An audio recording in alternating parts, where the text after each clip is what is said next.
Hello, and welcome to the GDC 2000 production track keynote. Once in a long while you meet someone who can visualize an alternate world in complete and comprehensive detail. For them, the vision is so real that it seems to take on a life of its own. Sometimes these people, as a result of their immersion in this vision, get committed. But sometimes they become committed to realizing that vision for others to experience and enjoy. They are the shaman and the folklorists of alternate realities. They are the poets of the digital age. Abe, the hero of the Oddworld mythos, is the first video game character that I became emotionally involved with as I played the game and attached to. Aside from what that might suggest about me as a person, it speaks volumes about our production track keynote speaker's ability to translate a complete and compelling vision into a world that we can explore, be influenced by, and enjoy. With that, I'd like to welcome to the stage Oddworld co-founder and leading citizen, Lorne Lanning.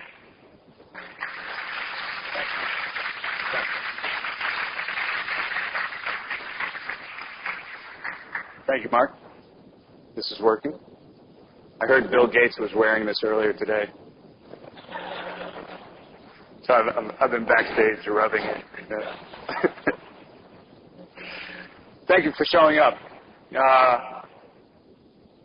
The topic Mark and Alan asked me to do a while ago, maintaining vision and consistency, and I said, through the hell of production, you mean? And that's really kind of how I look at it, because those of you that are making games, it's a bitch. And when you're making games that you really care about, I think it's even harder. And it doesn't get any easier. And so when I looked at the conference and who's talking about what, Phil Harrison, he's talking about the Sony technology, and Bill Gates was here today talking about the Microsoft technology, and all that stuff's really impressive. And we just got back from the Game Executive Conference in Monterey, listened to all the publishers talking, their perspectives on what's happening and this and that, and it's all dollars and cents, and it's all market analysis, and it's all, retail pressures. And the one thing that's not coming up at all, that this is the most powerful art form on the planet today, and no one gets that. I believe that. And so what I wanted to talk about today wasn't really technology and wasn't really this other things. It was just how do we get this to act like an art form and the realities of the business. And so that being said, rule number one toward manifesting your vision. Make sure there's a shark on your side, because everyone else is going to bring their own. And any of you that have had to have projects financed or started projects or did these different, endeavors, you find that it just doesn't go like it seems like it's going to go. And promises were made aren't kept. And people have very convenient memories for whatever suits their career at the moment as you're trying to get things done. This is my partner, Sherry McKenna, and I can guarantee you that with the brilliant artists that we have, with the brilliant programmers that we have, with the brilliant management staff that we have, systems ops, all of that, without this woman, there's no way I'd be standing here today, and you never would have heard of Abe or Oddworld or any of this, because the other sharks would have taken it out a long time ago. So you got to realize that if you want to bring what you feel is important. We're kind of like in the music industry when rock and roll just really started happening, and like people had enough problems with Elvis because he was just like, they were like, sex? What? That's not supposed to happen in music, And then comes Bob Dylan talking about how people shouldn't be going to Vietnam, and then you've got oppression, and you've got people fighting to try and get their music out to the people. And this medium is more powerful than that was. It's just a question of time. And if we want to get that out there, you have to get the people on your side, whether, if you're at EA, it better be Bing Gordon or wherever. It had better be the people that have push and know how to play when big money becomes involved, because the way that the video game industry is evolving, it's big bucks. There's no getting around it. And the other thing, you know, I remember a company years ago was just started up, and it said, yeah, we're going to do it, man. We're going to do it without producers. And I was just like, wow, that's really funny, you know. Because if you work with these artists and programmers, I mean, how do you do it without producers, you know? But just don't ask them to be creative. Because these guys, I said, give me creative pictures of the teams. You know, that's what they're producers, but you need them. So those of you that have tried to push games, I think this is something you'll relate to. And I like to use our own characters in talking about this stuff because they were really inspired by these types of moments. This is this is Moloch the Gluckin. It's like, that's a very interesting idea, but we would feel much safer if you just built this cheesy license we just paid big bucks for.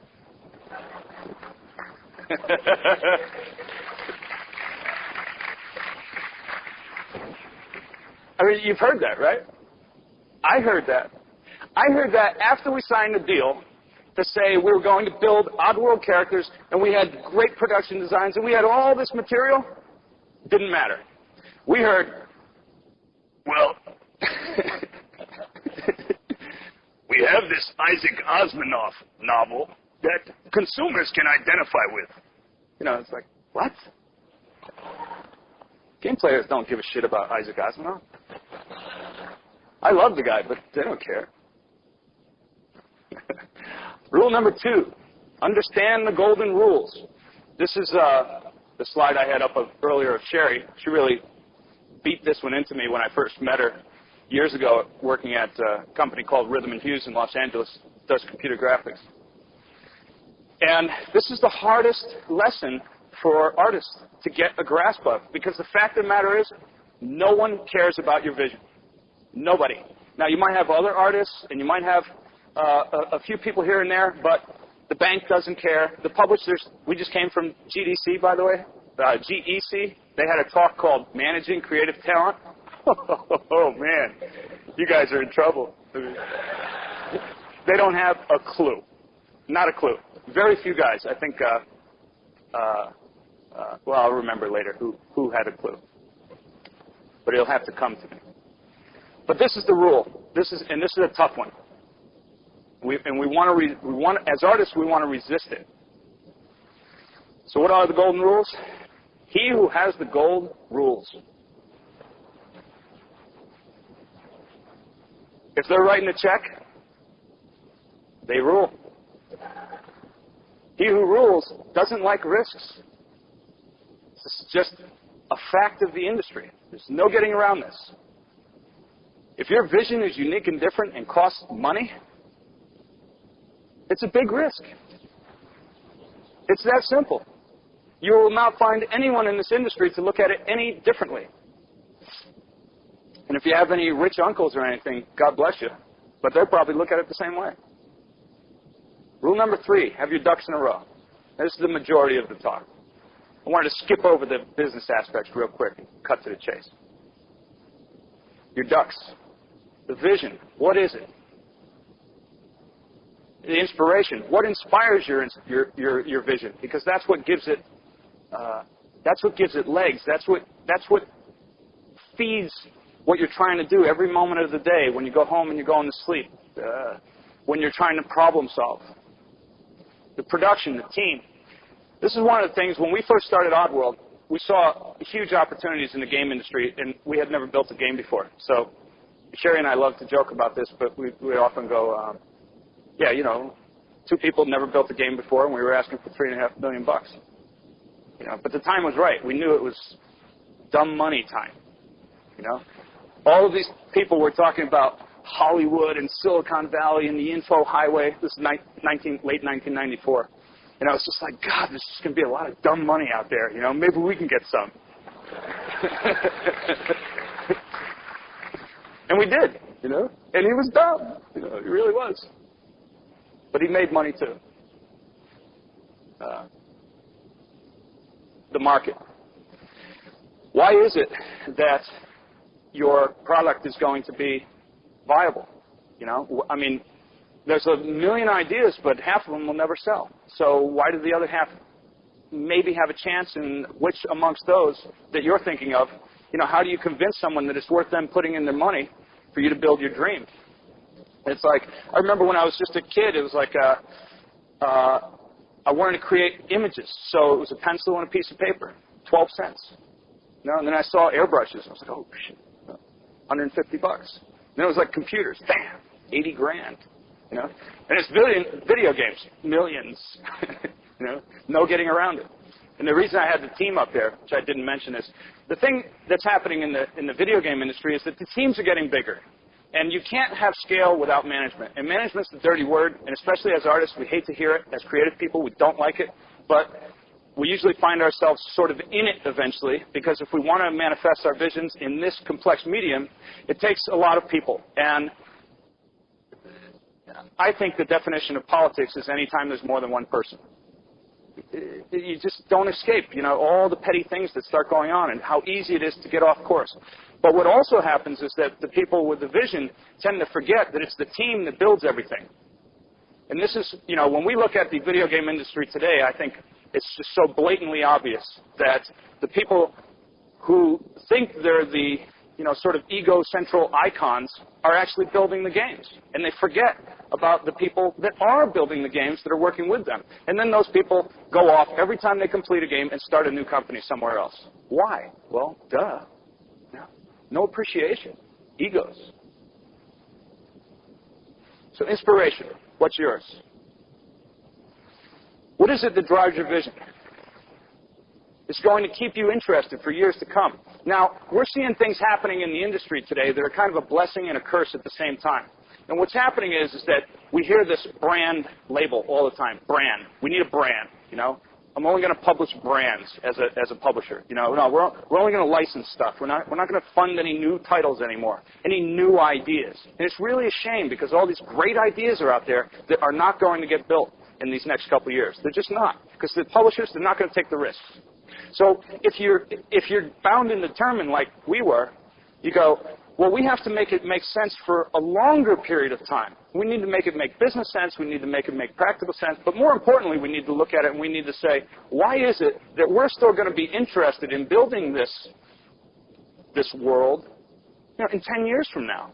And why is it that the really talented production designer who can go work in the film industry tomorrow, well, we stole him from the film industry anyway, but like he could go back there tomorrow, you know, why is he going to want to stay here in 10 years? What opportunities does he have? Why is our universe rich enough to keep the people that are really creative interested so that after 10 years they're going, shit, man, you know, we never did this back with those other characters and we could have done this, that, and the other thing. And so it's really depth and that's going to keep you interested. And you have to look at that in many ways if you're trying to create your own identity. Is it worth going through all the hard times for? These experiences don't get built without major headaches, ulcers, gray hair. You know, they're all. I'm accounting for all of them. You know, it's awful building these games. It's just painful. Everyone's stressed. You can't be late. It can't have bugs. The testers play it 90,000 million ways and they break it in another 100 million that you never thought would happen. All these bugs start adding up. All these things happen. The publishers change their mind through the course of business. You release a game that you know people are calling you up and going, wow, this is fabulous, and you can't find it on the shelf because the publisher and the distributor didn't get it out there. These things happen all the time. Why is it worth what you want to do putting up with all this hardship? And that's what you have to just face coming into it in financial, you know, in getting your projects financed. It's not going to be easy, but that doesn't mean it's not worth it. This is an example of like games we'd love to play, but we don't want to build. You know? So these are sort of some fictitious games that I thought we'd get a kick out of because I think they'd be really successful. But I don't want to live with them if you built them later.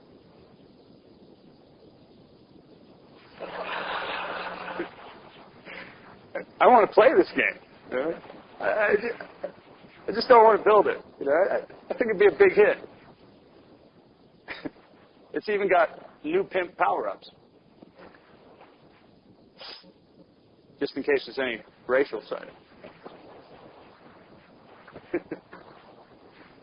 I think this is a hit. Look at Roller Coaster Tycoon. Okay.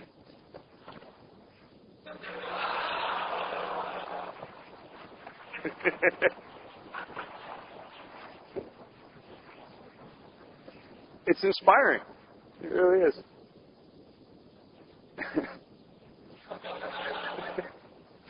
I think this one would just go through the roof. You know, there's a game I wanted to make called Virtual Judge where you could shoot all the stupid spokespeople on TV.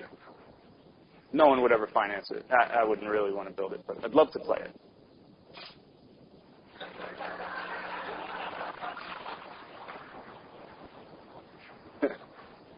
You know, if Carmen Santiago could do it, right? This is, I don't know if you can see the tips, but it's, you know, find grandma's stash before they put her in a home. But the point of these is like, we laugh because there's something ironically true that we'd actually like to do in these games, you know? And that's because we live in a really messed up world. You know? It's really tweaked. It's really dysfunctional. But that doesn't have to be all bad. We can turn that into more positive things. And I look at it and I go, you know, there's a quote from the 15th century. In the kingdom of the blind, the one-eyed man is king. And that's kind of where I feel in many ways we are today. It's like anyone with a glimpse of vision in this industry stands a chance. Because the business of this industry doesn't have a clue. They know how to analyze the market statistics. They know how to look at all of the, you know, what's happening. How do you tell if products are moving? How do you get retailer feedback? All the numbers. But what they have no sense of? Art. And art is what makes these things explode. But it hasn't really hit this industry yet. Yet this industry is, I believe, the most powerful. And I'll explain why at the end. This was our perspective, and this was our vision when we started the company. And it was real simple. Like people used to say, well, what's the demographics for your game? And we go, PG. And they go, you idiot. You don't get it. It's the game industry. We go, no, you don't get it. It's not going to be. You know, this is how the future is going to go. So we said, this is the number of people who consume Hollywood entertainment. This means watches TV and watches movies and rents videos. And this is the number of people that play video games. Now, the video games are $49.95 or whatever on the shelf. Makes up for a lot of money, but it's not the same amount of people playing. And our belief was that the market will start to expand when games start to basically embody more of the heart that we expect from classical forms of entertainment, more of the soul that we get from a great movie. Why do we care? Not only the challenging factors. There's a lot of talks that you can go to this week that are all about gameplay, about how to make things addictive, about how to do this, and they're all valid, and I think we should go. But there's another aspect, which is, why does anyone care? You know, there's a great thing that that's kind of a fact when, you know, you sit down a guy at a game, and you go, and he says, well, what am I supposed to do? Well, you go, what you do is you run around like and you shoot everything, right? And he goes, oh, cool, okay. And he starts doing it. And then you say the same thing to a girl, and she goes, well, why? And the game designer's going, well, shit, man, I'm not supposed to ask that question. Just shoot the things, man. But that's really something that we should pay attention to. Okay, but what's that mean? Stories with depth. Why are these stories any good? In the industry today, there's some cool things going on in different places. I mean, educational titles is where I see a lot of really neat stuff happening. But where, in general, there's not really stories going on. What there is excuses for stories. And what I mean by that is, you know, zombies invaded my hometown, killed them all. That's not a story. That's an excuse for a story. You know, it's an excuse to shoot everybody. That's what it is. The stories with depth, a little more depth. Characters with depth and powerful dilemmas. What that means is like, what makes a great movie? What's your favorite movie of all time? Think of it. And not say, okay, and we can identify what the character's dilemma was. There are great movies without great character dilemmas. There's something has to happen to that character. Something has to change over time. But for the most part today, we're not, you know, just beginning to touch on that as an industry. There's a lot of reasons why, and it's tough, but it's true. Gameplay that has more entertainment value, which is, so far in games we've been after, I think the industry has been after, you know, and I'm talking about frontline games. There's a lot of games out there, 170 million games. I don't remember. 107. Never mind. But by entertainment value, I mean not only challenge, but like, why am I laughing? No, why is that funny? Why does that make me sad? How do I feel about it? It's not just like, is it addictive and is it challenging? That's kind of like the primordial soup of where games are evolving out of. Forget about it and you're dead. You have to have, why is it addictive, why is it challenging? But on the other parts now, it's time to push it a little more as far as we can, as you know, with every baby step to say, well, why are we laughing while we're having fun? Why are we feeling this way? Why are we compelled to go there for other reasons than to just, you know, be aggressive? When we started the company and when we started production on Abe's Odyssey in '95, we had a basic, simple sort of algorithm. We said, look, you know, the future game genres are they're gonna be sort of gene spliced together, and they're gonna become, well, more like Hollywood. In that, when we go see a good love story, it doesn't mean it doesn't have a car chase. It doesn't mean it didn't have a gunfight. It doesn't mean that it wasn't a bank robbery. But in games today, they tend to be segregated genres, you know, and there's a lot of technological evolutionary reasons why that's the case. But when we look towards the future, we have to, you know, it starts becoming obvious, wow, the future gameplay in what I consider the frontline sort of epic class will be more genre splicing, where we get more different types of events from different types of genres fusing into one experience where you're going, well, that makes total sense. Yeah, that's what should have happened. You know, it's not so segregated as it was before. And on that simple formula, I mean, the 32-bit era, this was before the Sony PlayStation even released. It was in 94 that we founded the company. But that happened a lot with games in the 32-bit era. You know, you saw a lot more of this genre crossing, and that's a really good thing. The other ingredient, you know, we wanted 2 heaping scoops of Hollywood on top, meaning that rich integration between the two. And Hollywood's kind of a bad word even to me, except there's no better word. Abe's Odyssey and Abe's Exodus, using that formula, went on, and they've sold nearly 4 million units today. But this is where we're heading, and this is what some of the things I'm showing you now. This is where our 128-bit era games are focused, which is taking action, adventure, simulation, RPG, strategy, and 2 heaping scoops of Hollywood and putting them on top, gene splicing them into a new type of experience that doesn't feel like a game. And the thing that a lot of people go, oh, that was a really brilliant idea, or this was, you know, genius, or this was this, and it's like, well, creativity, you know, I don't really believe it comes like that. I think it comes by just knowing how to create really difficult problems for yourself. So you go like, okay, here's where it's going. This is what we're going to do, and everyone goes, oh, how? And they freak out for all the right reasons. But you have to create difficult problems, and if you can find the solutions to them, other people will just think they're brilliant.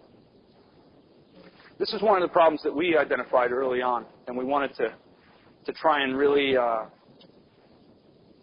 change this basic paradigm. And that was that over time, and I'm talking frontline games, you know, the majority of the multi-million sellers, whether even Mario follows this paradigm, which is aggression over time equals rewards. Now, it doesn't matter that you're shooting anything or you're just bouncing on their heads and getting rid of them. It's all the same sort of concept. And what's really interesting about this is that kids are spending gajillions of hours in these experiences. They'll sit down with that Mario game for you know, the entire weekend, 40, 60 hours a week in the summer. Well, how could we, and this is keeping the rest of the people who think games are still for kids, even though the majority, 59% of the PlayStation owners are over 18 years old, as an example, they just want something more interesting. It's like the girl says, well, why? Or what she asks. And so we thought, if we could start to change the paradigm to be empathy equals rewards over time, but still not sacrifice the things that are fun about action and adventure, you know, and these other things, then we could start to get a little more heart going, and that might start to do things like, even back then we were saying, well, pick up on the female demographic. You know, get more women interested in games, and girls, and that started happening. But it meant evolving the video game character in the way that we saw it. You know, what's classic Hollywood?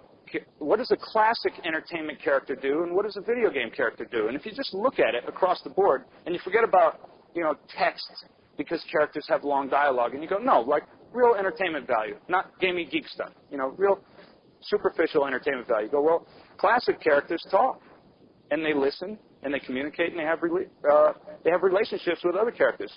Even Wile E. Coyote, or Tasmanian Devil, or Bugs Bunny, you know, they all have these traits. Let alone when you get into the movies and things. So talking, listening, communicating. These were basic ideas that we said, well, how do we get that to start to happen in a very simple form? And this is an example of that.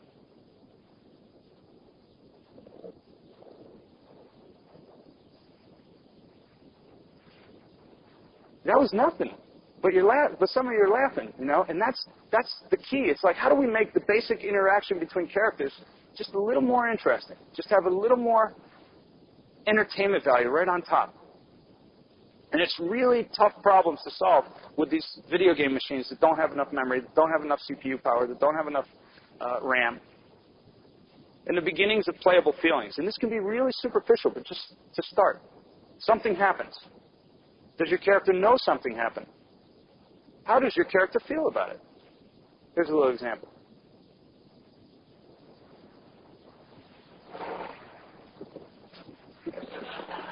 It's real simple, but it works. Set goals for your character's evolution. This is something, we looked at this and we went, well, what does a real life form do? Because we look at it at Oddworld and we try to think of it as though what we're really doing is reverse engineering life and seeing how much of it we can get into these like really primitive technological devices that are running today. And we go, well, you know, they use this part of the brain for emotions, and they use their eyes to see things, and they use their you know, different parts of the brain for different things. They have ears, and that makes them react differently. They have stomachs, which process food. They have intestines. They have colons. You know, this governs a real character's behavior. You know, the funniest things in a movie happen when they're robbing a bank, but the guy forgot to go to the bathroom. You know, you're like, dude, how could you have to take a piss now? You know? And video game characters aren't doing that yet. But so we set this and we go, well, you know, maybe we'll get to some of these in Munch's Odyssey, and maybe we won't. But this is where our goals are, is to sort of reverse engineer the dilemmas that happen from organic life forms. These are the guys that we're asking to pull it off, which is quite scary. But this is not enough in this industry, are the people talking about the teams and giving them the credit for what they deserve. What inspires your characters? Recipes for the, we call it recipes for the dysfunctional. Now this is Abe's recipe. This is how you get an Abe. This is like a little cooking thing here. Use One American Meat Institute promo. Now I love this because it has the happy cow happily moving on to the butcher house. That's just great. And he happily gets chopped up and sent to the happy family at the supermarket. Doesn't get much better than that. Mix in 4 chuhas. I think I'm saying that correctly. Now, I don't know if you know about these guys, but this is in Pakistan. And there's a sort of a cult group that seems to be kidnapping children at a really young age. And then what they do is they put on iron helmets on their heads that keep their brains from growing. And then somehow they make them mute. This has been investigated, and people wind up dead when they try to get too close. But they breed these people, they raise these people mentally handicapped because their brains aren't allowed to grow, so that they can go out and use them to beg with all the tourists and stuff. And that's how they make their money. So this is, I mean, there's some sick people in the world. But that sometimes is the greatest material for inspiration, sad as it is. I mean, it's like the lightest hearted ideas sometimes come from the most gross realities. Top off with classic American misinformation. Now, this was issued by the Lard Information Council. Because they're a council, you can trust them. This is still going on today. If I had 7 hours, I could show slides like this. It would just blow our minds through the history of America. But that's inspirational. This to us is inspirational material. Force feed to seriously troubled production designers. Because if you have a normal production designer, fire them. Get them out of there. These guys, you need to work with people, creative people, that really are sort of have their pulse on the majority of the youth of today in many ways. And that's not your prep school kids. You know, there's some issues going on today. And so you want to make sure that your programmers or your production designers have those same issues. You know, it's a healthy thing. And fortunately, we're in an industry where we actually get paid to be messed up. Makes 170-pound meat plant work. That was the ingredients for Abe. Now, the next one's a little more disturbing, but I think builds an even better character. Let's try it. Grab one kitty from UCLA Medical Labs. I mean, how do you do this to a cat? Inspiration for our scientists in our new game. Add her friend from the facial cream testing division. Keep America beautiful. Animal testing is a very interesting area. Mix in with 100 bunnies from pharmaceutical. And I always look at these pictures and I kind of look at them and I go, well, this guy's going, hey man, we're screwed, dude. You know, this one's like, yeah, I know. What are they doing now? Sad but true. Bake with pure evil. This is a woman who was an unwitting victim of U.S. radiation experiments with wins compensation at last. Her doctors, when she was going there for nutritional needs, were actually working for the U.S. government. And instead of asking for volunteers or anything like that, they just started injecting U.S. citizens with uranium when they came in for basic checkups and things. And so obviously they all developed cancer and died. And then they fight against a system that lies to them and says, no, we never did that, until they finally have enough proof where they go, no, you did. And they go, well, you're right. We'll pay you up. You know, cigarette industry, same kind of stuff. This is like, we're living in a consumer world.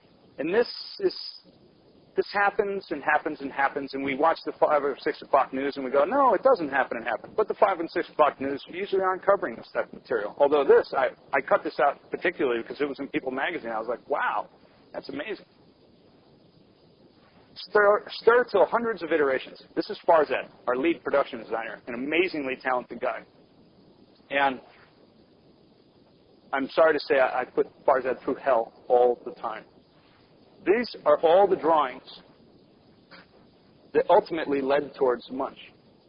And it takes iterations and iterations and iterations and iterations. How do we embody that really disturbing, sad reality that's happening in our world today and turn that into a character that people like? And all those ingredients, they get one Munch. And you can see he has his little port in his head. Oh, that's how I was born. Now this guy, our heroes, we've said this a long time ago, is they're not the super, you know, the steroided out, muscle-bound heroes you want to be. They're the poor schmucks you are. Living in a world that really doesn't give a shit about them. And when you understand, the reason I'm showing you this stuff is because when this is what's designing your characters, you know, when this is what's inspiring them, you know so much more about who they are and how they feel. So, like, if you go up to Munch, you go, hey, what's that on your head? Be like, you know, get off, man. Because that's sore. You know, it's these little character traits that come out, and they just, in any circumstance, they start surfacing because you know who they are, and you know more about how they feel. This is Munch in this is a production painting from the opening movie about Munch's Odyssey. He gets abducted. Well, abducted. We theme these guys, these bikers. He's a scientist. We call them bikers. And they're kind of like that guy in the picture with the bunny rabbits. You know, they're just desensitized to all this. So they implant this thing in his head. Eventually Munch escapes, and that's the beginning of your journey in gameplay. Now, this is something that you can believe. What we believe is that the future, the 21st century, is more of a dysfunctional Disney. You know, where Disney sort of won the 20th century, we go, that's not the future. Because kids just don't dig that anymore. We're dealing with different kids. These are not kids that grew up in the 60s. They grew up in the 50s. We're now dealing with kids and people like myself. We were born in the 60s. We watched Vietnam on TV. Our moms are on Prozac. Everyone's an alcoholic. 12 steps is like the Bible today. It's a dysfunctional world. And more and more people are part of that world. So we focus and we go, if we can embody dysfunctional characters that are really endearing, then we think that's what people are really going to connect with. But that doesn't mean it's actually going to work. And so what you do is, I'm calling it a taste test. This was the front of our T-shirts that we sent out in our first press release for Munch's Odyssey. It says, good news, it's animal testing. It's like, what the hell does that mean? And it's got this guy in a wheelchair, because he steps in a bear trap at the beginning, and he's only got one leg. And it's broken. This was the back of the T-shirt. Bad news, you're the rabbit. When we sent out that T-shirt, we didn't know, and this is our taste test. See, because what we do know is that publishers and different people are going to look at it and they're going to go, no. Where's the fuzzies? Where's the Disney, man? Come on, what are you trying to sell? Because we know that they don't have their finger on the pulse of what the market feels. They have their history and all their statistics on what the market has bought, but they don't know what the market will buy. And you can buy the wrestling license and get a pretty safe bet that that's what will sell, and that's all good. But when you want to try and create new stuff, every step is going to be a fight. They go, that looks kind of disturbing. I don't see a plush toy there. And you go, well, we taste tested this. And every time one of our people wears this down the street, we always get comments. How do I get that shirt? That's just great. We send it out to the press. They freak out. They're like, oh, that's awesome, man. I can't wait. So you go, yeah, we're disturbed people. We like this stuff. And we're tired. Really nice thing about coming from the film industry and still having friends there, you get their market statistics for free. Right? So Disney does tests, and they find out that people, when they're watching Disney movies today, if they know what's going to happen, they don't like the movie anymore. If they are surprised and don't know what's going to happen, they do like the movie. Well, there's so much, the world is so saturated with old and tired formulas that people are just tired of it. They want to be surprised, but they still want to have heart. So how do you surprise them with heart? What inspires your worlds? We like them to be dysfunctional too. That means the backgrounds, the environments, things of that nature. These are things that I just love. Looks like a beach, but is it really? This is an indoor beach in Japan. Can't go to the beach? No problem. We build one. Most depressing conference we ever went to was in Singapore, that when we were doing films for the film industry, was for the theme parks, and it was to the financial community of the whole Pacific Rim, and the concept was, investing in theme parks, like how to make money in theme parks.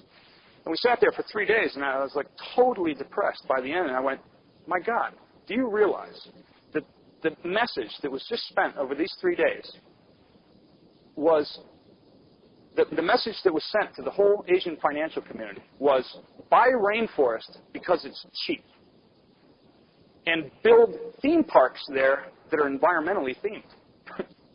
I kid you not. That's the real world. And I went, my God.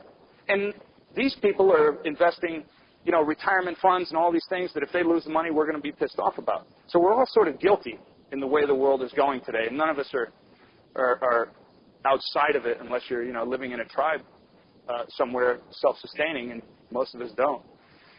But still, when you look at these beaches going indoors, we're just getting glimpses of our future. History not taught in school. These are Chinese propaganda posters. And this is what this actually says. Preparing to counter a war of aggression. Because you got like those really aggressive Tibetans next door. Becoming more prosperous every day. That's the title of this poster. It's like, what? Is that what we want? This one's even better. On the banks of Yangtze River, I'm not sure, duck king blooms. They're selling this. This is like, these are posters that are saying, yes, we're doing well. It's like, are you sure? Doesn't look it, man. So half of the world, this is the message they're being sent. What about us? That's how I look at it. It's like, yeah, what about you? In a carnivorous world, you're a living snack. That was one of our standees in retail when Abe's Odyssey released. And that's sort of a theme on Oddworld. It's like, think safe, think again. So we get to talk about all these fun issues, except we do it inside a fantasy world. And because they don't have the Exxon logo on them, or the McDonald's logo, well, then we don't get sued. So it works. We did find peace in Japan, but it was $4 a pack. Peace lights, even. And you can't see the type really, but it says, now with stronger peace flavor. Where did they come up with this stuff? And then we felt ripped off because for the price of peace, we could have bought 2 packs of hope.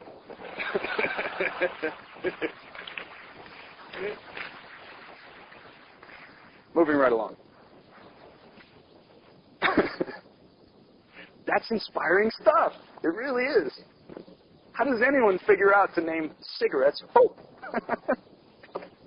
That's like Coke adds life. I don't get it, you know? What does your character discover?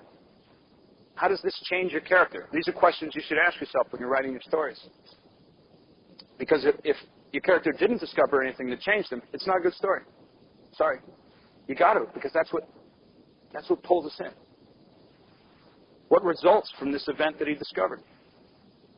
Why did this discovery conflict with your character's belief systems? Where's his internal turmoil? For Abe, he was a clueless meatpacking worker who found out that he was next on the menu. We thought that was a great soundbite. Went over quite well. What changes in its life, its outlook, because of it? How does this affect your character's behavior from here on? These are the most important questions you can ask. And people think stories a lot of times, and they have really cool stories, but they don't have the characters to back them up. Whereas oftentimes, the stories are just the vehicle for really strong characters that came first. Expressions. Does your character have them? Now, there's a lot of cool characters out there, but they don't express themselves. So, can they? And Abe was not easy. I mean, we sewed his mouth shut. Cut off a little of his expressions, but, it kind of gave him a different tweaked quality that people looked at and they went, why the hell is his mouth sewed shut? And that was like, bing, one little point of interest, one little attraction that made it a little stranger. And it takes a long time to design something that ugly. But we believe in that. Story and gameplay, are they connecting? This could be a whole huge talk in itself. We tried different devices. We have little those of you who are familiar with our games, we have the databases in the games are the same as the databases in the movies. Every opportunity. This is a still from a clip where a Gluckin is turning to a Slig, and Abe just possessed another Slig on the screen, and he's going, what the hell's going on there? But it was the exact same gameplay you had just played, and now you're watching the movie, watch your play 2 seconds later, connecting you more. So this is like in gameplay today, for the most part, in the industry, we're still very separated between this is the story of the game and then here's the play. And so one of the things we've been really trying to focus on, and hopefully we're all focusing on, is like how do we get the stories to be more an integral part of that play? And that's a really, really hard problem, and we certainly haven't solved it completely. But that's one of our goals for the future, too, marrying them more and more and more together so that you're never breaking out of the experience entirely. This is interactive. Does your character pay penalties for acting like you? The way we look at it is like, you're not our characters. You're the guardian angel of our characters. And if you want to be a real schmuck, you can do that. And your character will go along with it. And if you want to be a good guy, you can do that too, and your character will go along with it. You're sort of like, a little angel on his shoulder and a little devil on his shoulder. That's because you're the one controlling him. So if you did bad in our worlds, Abe found destiny in a meat grinder in Abe's Odyssey, and in Abe's Exodus, in a tear extractor. Tear was one of the major ingredients for Soulstorm Brew. which is sort of a shortage of materials on the market, so they had to zap the Mudokons' tears for their ingredients. There were good endings too, but it's interesting because we said, well, the game player wants to be aggressive, so let them be aggressive. But is that the message that in the end we really want to sell to them? Aggression helps you in life. And we said, well, no, but you don't want to make it void of that, because you're not going to, one, you're not going to sell any units, and two, it might not be any fun. And so we let you get all the way to the end with either behavior. But then if you cared for the character, you might go back and try and redeem the actions. And we found an amazing amount of people that did. They played through the first time. Because the game player, all they want to see is the next level art. So show me the art, bing, bing, bing, bing, bing, bing, bing. And then they found out, wow, I just screwed over my character. Totally. And then they go, wow, I want to go save him. Hopefully. Know your world. Understand its themes. Ours is consumerism versus mysticism. These are tools to consistency that keep creativity on course. They inspire solutions that would not have otherwise come. This is the way the native world looks at the life forms, the wildlife, the natural environment. This is the way the industrial world looks at them. And this is where the clash is in the middle. And it's subtle, but the subtext is, we feel, a great story is just a small boat floating on an ocean of subtext, even if it's in a game. Clashing themes. Spoofs economies. Spoofs is the force of life for us in Oddworld. This is coming in our new games. Fuzzles, meeps, and meetles. These are guys on the landscape. What does one perspective look and feel like? Oops, let me back that up. This is a little visualization from Munch's Odyssey.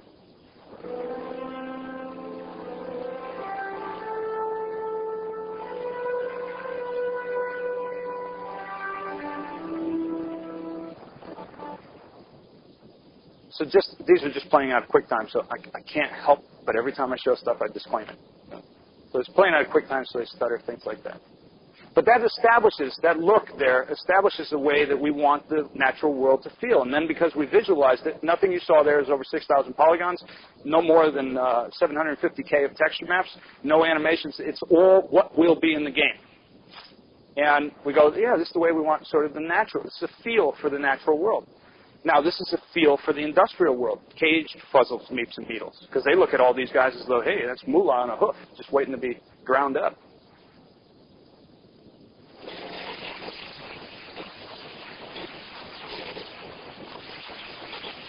By the way, this is showing all the camera actions, how things happen. We visualize them first so we can communicate really different concepts to a lot of people on the team.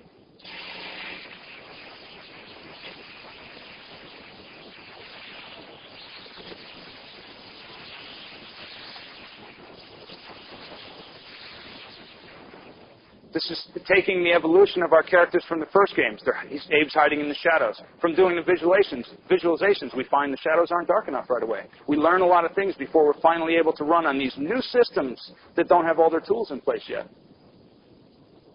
And Abe's turning the industrial world against himself. That's one of our themes.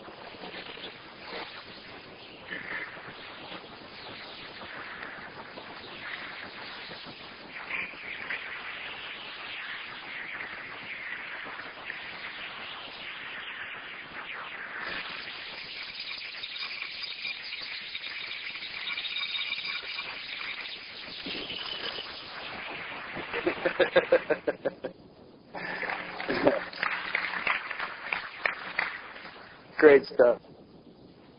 This is like everybody's worth something. Moolah economy. We used power plants, nuclear power plants, to inspire what our factories looked like in our first games. Visualized living environments. This is all art direction that takes place before we have things running. Understandings of it's not just a factory, it's a place that processes, that does something, that creates something. This is where the worlds of interactive are going, so let's try and figure that out now. Here's an example of terrain changes.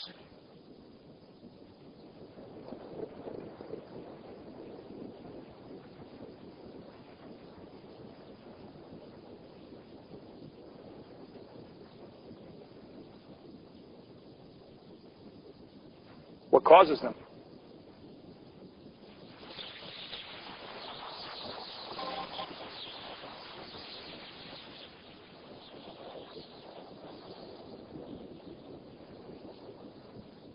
See, the factories on our new landscapes are sucking out the water so that they can be productive. So the more that they suck out water from the landscapes, the more the terrain changes. And then there's these little creatures called mud floods that aren't in here yet that go like, when the water goes down, they're all like, and they're stuck in the mud and dying. So you run around this gorgeous world and you hear, like dogs caught in traps or something, And you go, that's going to bother you after a while. You're going to want to do something about it.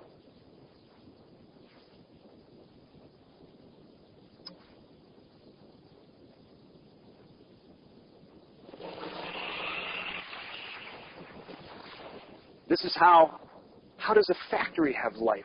Everyone has a job. Security guards are walking around making sure everyone's doing their job. This is in the game just looking through a video camera, looking at the real-time game that's taking place, and everyone's doing their job. But it gives it a different sense of life, even though it's a lifeless place.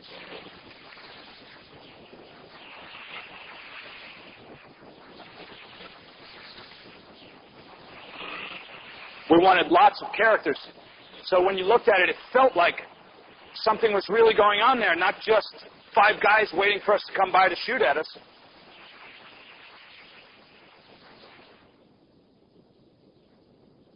What does it do? Who works there? What are their jobs? This is our programming team. Sure, no problem. That's when they look at this stuff early on. They're like, yeah, right.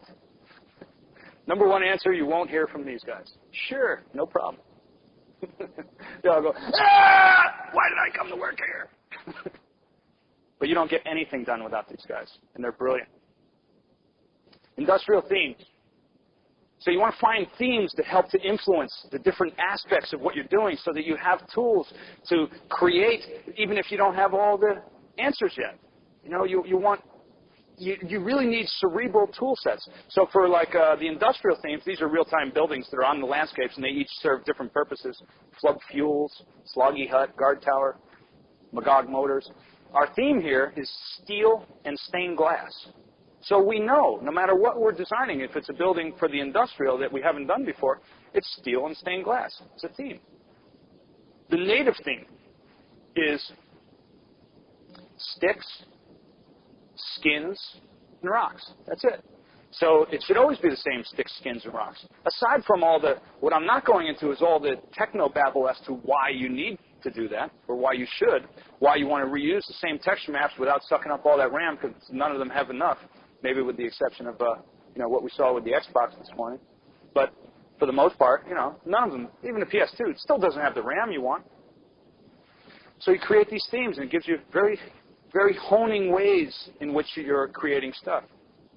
This is the Viker theme. These are the scientists. And we felt like, the idea of just pulling things out of the wild, or stealing someone's cat from their home, that then winds up at UCLA Medical Labs, that then winds up with a port in its head. There's something really alien about that. I mean, it's just so disconnected from life and understanding the basic concepts of life. It's like, okay, whatever. You think you need this to sell your shaving cream. You need to torture 1 million animals to sell your shaving cream? I don't think so. And it's just, something's really off. But, we're not the type of people to go out with protest signs, so, but they influence your work in different ways. And the Vikers, because they were really alien themed, we thought, they were really alien in their sort of connection to life, meaning they were so separated that we did them in a whole UFO alien theme. And, we used like the classic sort of Warner Brothers UFO shape. And when Munch gets abducted later in the story, and he's trying to communicate after he escapes that he was abducted, he's like going, yeah, man, it came from up there. And he's drawing sticks, little UFOs in the sand, and he's going, yeah, up there. And they're all like, sure, dude. Right. They won't believe him. But that gives it a more human theme, because we go, yeah, we can identify with that. They don't believe him.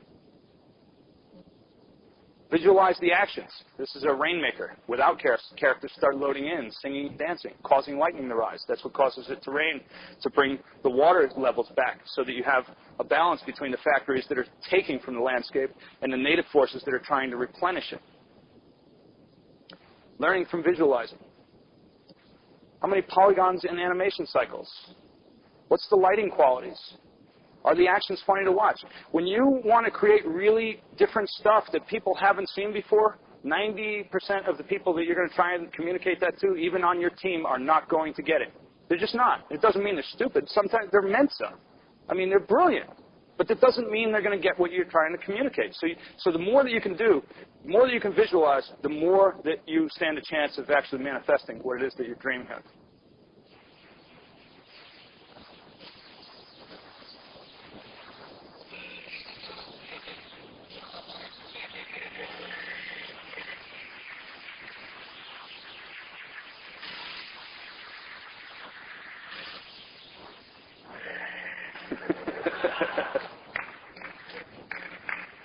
Are the actions funny to watch? Visualize, visualize, visualize. You can't say it enough, and that basically means art direction, direction. These are characters that are coming, big bro armor states. You can tell in doing paintings. Can I read them? You know, I think some of the best games, one of my favorite genres is RTS. And some of the best games that do this well are Age of Empires, Warcraft. Blizzard, I think, is an amazing company, possibly one of the best in the world. And they do this really well. When I look at the landscape, I can tell who's more powerful. I can tell which side's mine. I can tell which guys do what, just by their art direction, by their themes. You know, Miyamoto's really good at that too. But, you know, it's just not my cup of tea. But this stuff, the more that you can do this, you solve all your problems before you get it into CPU cycles. And once you start dealing with people on computers, you start ringing up the tab, which brings us back to the golden rules. You know, you want to try and beat the money outflow with the visualizing and the art direction of what it is that you're creating, so that people know what the hell you're talking about. And by the time they're actually building it in 3D and using expensive computers and spending that time, you know that it works. Gluckins. This guy's just a pud. He's a wannabe. But you can grow him all the way up into a Glock star. You got to chop up a lot of bunnies, though, to get there. Health states, you know, we don't like menus. So game designers want to kill me sometimes. I go, no menus. No. They go, dude, man, you got to communicate some shit to the user. I go, we'll figure it out. No menus. I want to kill, you know. And I understand. It's not an easy problem. But that's it, coming back to creating really hard problems is what gets oftentimes brilliant solutions. With Dawkins, this is how they're growing. This is how their health states are. A guy gets beat up. He should get up with a cast on. You know, it should be funny, too. Twistedly funny, but funny nonetheless. Jobs that they have. Are their color schemes working? Are they falling into play? Can you tell who's what? Bikers. What do they do? How do their things work? This is just examples of things that we do internally. We try and find formats to art direct, formats to visualize, so that you go, oh, okay, 3 stages of growth, 3 stages of this. Once you get in the game, you can always find something different. You can't lose by over art directing. You can't lose by over having too much creative. There's no such thing. You can always cut back. And the thing that's really hard is you want to pull from the whole crowd. You want to get everyone to give ideas. This is the visualizations you're seeing. This is the real-time art and art direction team. These guys have done an awesome job. Of course, they drink a lot of coffee. Feed enough caffeine, you know, get good results. No presentation, no production without this crew. This is our hardware crew. As I say, you know, people usually don't get up and talk about the crews, but you need to. The unsung heroes, administration. The artists think, you know, I mean, you tend to think that, like, who cares? You know, they do accounting, they do legal, they do trademarks. Yeah, well, when you hit big time and you find out you're screwed because your trademark wasn't filed properly, you wish you had the right people. You can't have enough appreciation for your team. Validate your vision along the way. Demographics. This was Sony's demographics when we first started, and GT's also. They figured, yeah, 21-year-olds, that's pretty much what we're going to hit. We found out we hit below, we hit above, and we did okay in the middle range. But look at the females were surprising. You know, we had right in here, you know, 28-year-old women getting into it. This was the initial demographic. This is what we found, 13.8% female. By the time Exodus, we got some marketing data back, 18% female in Europe. That's the only place where we got data back. We go, that's almost 1 in 4 people buying the game is a woman. Why is that? Understand your game technology growth. The more that you can communicate your story of how it is that why you're doing what you're doing smart to the people that are paying for it, the more that you can secure their belief that they're actually not going to lose their money. Our amortization. You see some things, these are different categories. I don't really have the time to explain them, but it shows that all of what we're doing is aiming towards amortizing our databases towards one sort of more constant future. Quality goals. This is Abe's Odyssey. We felt as though our majority of quality, at tops, we were hitting 80%. For even game technology and stuff, we were hitting at like 50%. I mean, this is how we felt about it. A lot of people are going home after selling 1 million units and like they think they're God. Well, wake up, man. You're not shit. This is just one good day you had. This is one good game you had. Just because you sold a couple million units doesn't mean dick. Excuse my French. But it's like our industry, we live in a great place, San Luis Obispo, California. One of the things I love about it is it keeps our egos down. It's real just living there. It's not like we're doing lunch in Hollywood, which I can't stand. Munch's Odyssey. You see that over time, all these quality goals, we keep on going up. Even after we release Munch, I mean, half of our numbers where we think we are is still only at 90%. Put your goals high. Our digital databases, everything we built, we were building towards the future. This is our new Maya RenderMan configuration using old databases and new technology. Pre-rendered.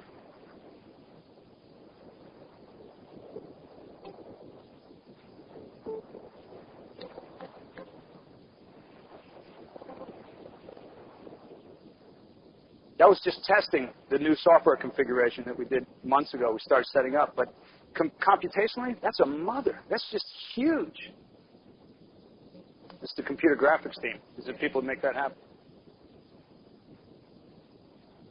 Another source of great inspiration. I think you'll all appreciate this.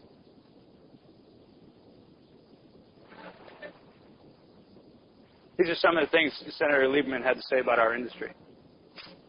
Let there be no doubt, these games are not harmless fun, but digital poison.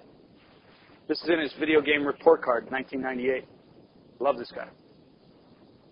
They are helping to create a culture of violence that is increasingly enveloping our children.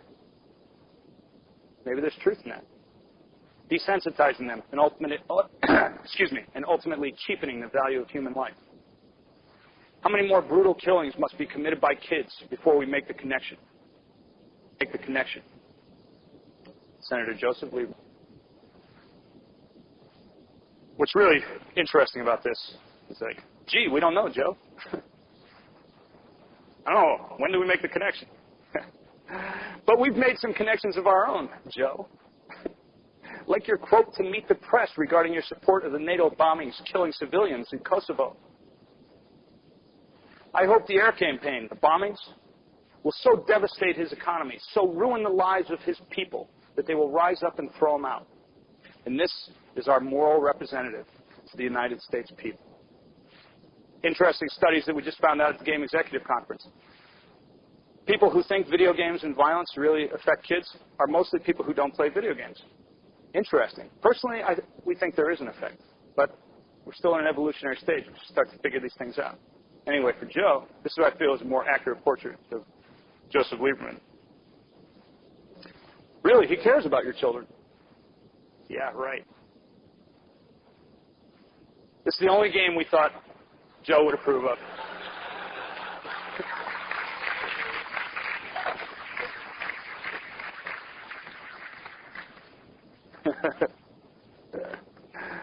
Haven't we heard this before? This kind of doublespeak. It's like he blows up children, but he's supporting blowing up people with cluster bombs in Kosovo that don't have anything to do with any political agendas, and then he talks to us about we have no morals and we should be shut down. Come on, please. If you had any integrity, if you had any morals, maybe we'd listen to you and have credibility. But you don't have it, Joe. Embrace the power of an artist's medium.